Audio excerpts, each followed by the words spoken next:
Moon Yuka says,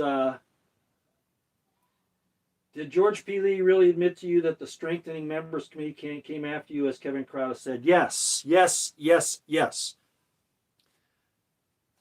George P. Lee, for those of you who don't know who that is, George P. Lee was a general authority of the LDS Church. I was already out. I wasn't even a member.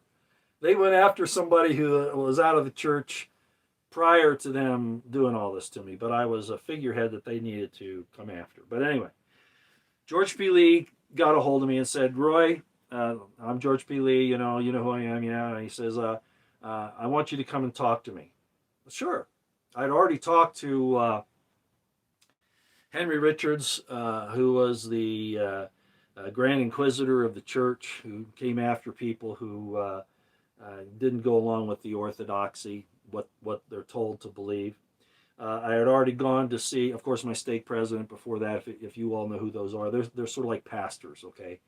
Henry Richards was kind of like the chosen one by the church to interrogate people like me. And then I said, hey, this is a problem. And so then I went to see a guy by the name of Hartman Rector, who was also a general authority in what's called the First Quorum of 70. And then I went to see Marky Peterson at the time. We called him Marky Peter Satan, still do today. He was one of the 12 apostles. And when I went into his office, he lied to me more than once. And I caught him and I showed him, and he threw me out saying I had a bad spirit. Real quick story about what happened, but it's in the book. Okay. So George P. Lee called me up and said, we need to talk. And I had a feeling that he was going to reveal some things to me. So I wired myself. Microphones, tape recorders, etc. Okay, and I went in, and yes, he explained all that. The transcript of that discussion is in my book. I forget which chapter it's in. Let me see if I can find it here for you, so you'll see that I'm not kidding you. Let's see. Yeah, it's chapter 14, interview with George P. Lee. Let's see. It's the page numbers in the new book will be different than in the first edition, but let me show you this anyway, so because it'll show up in there. Here's the interview with George P. Lee. Okay, and he admitted to me that they had tapped my phones. They had called my different employers to fire me, which most people in Utah do because it's coming from the church. Most people in Utah at the time would do anything the church tells them to do. They still do, actually. Interfere with my Army career. Kept me from... Anyway, it was really bad. And as a result of that, as you said here, let me see if I can find this now. Yes, he said he was either the head of the Strengthening Church Members Committee or significantly involved with it. And what the Strengthening Church Members Committee is, ladies and gentlemen, if you don't know, it's like the Inquisition. It's like the Grand Inquisitors, the people that were going after Catholics that didn't want to quite go along with the program. Okay, those types of people, or even the Protestants with the Salem witch trials. That's what he was there. And the Strengthening Church Members Committee wasn't about strengthening anybody. It was about spying on people to determine if they were paying their money to the church, if they were loyal to the prophet, if they did everything they were told, not drink coffee, not not have any beer. But it was really funny because I would find leaders of the church out in a place called Wendover,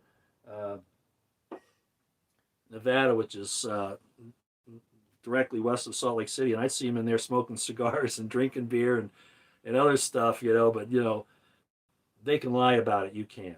So that's how it was. And then there's a lot of other bad stuff which the book talks about as well. Okay, I do have that recording, Moon Yucca. I'll tell you this part of the story, and then we'll move on to somebody else. I had 2 tape recorders going at the same time, so I had 2 copies of the tape. I still have one. Some things happened. It talks about it in the book. I went to get a job with the fire department. They played some games with me. I knew that they were were biased against me and wouldn't hire me because I was like number one on the list, and they still wouldn't hire me. So I got so mad about it, I went to the FBI. One of my occasions with the FBI, the agent who took my report and listened to the tape, his name was Johnny Turner. Okay, it's in the book.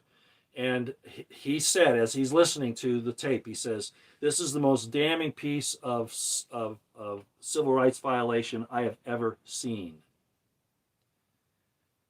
But then he said, "I'm afraid it's not going to go anywhere. I don't think the Bureau is going to follow up, because we have people that run LDS Church security that are former FBI agents, and they're going to squash it." Sure enough, I gave him that one copy of the tape. It went back to FBI headquarters. I never got it back. But I do have a copy, still do to this day. But the transcript is in the book.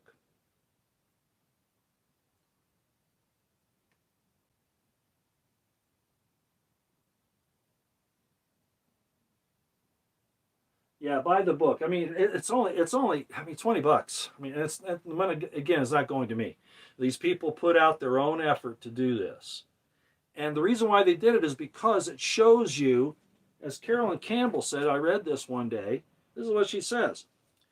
"This book is the compelling story of one man's brave determination to live his," by the way, Carolyn Campbell's a freelance journalist, award winning. She's won a lot of awards.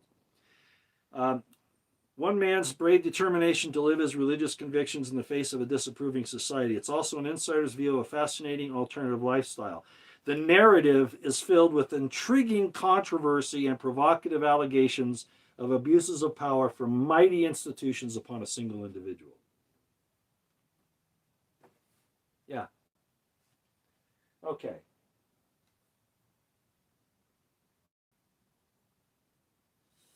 All right. I think we've done enough of that. I think it's time to go to call in.